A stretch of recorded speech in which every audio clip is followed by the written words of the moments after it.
إذا عندك أو عندك انزلاق غضروفي بسيط بهذه المنطقة، تعي وياي نسوي هاي ال3 تمارين كلش راح ترتاحين عليها، وتقوية الظهر ويروح إن شاء الله.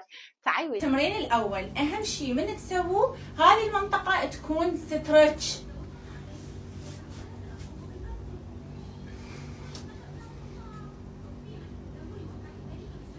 الصدر يكون مفتوح مو هيجي.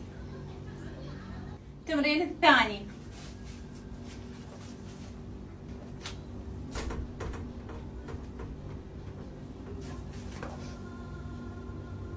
انتبهوا على تقوس الظهر.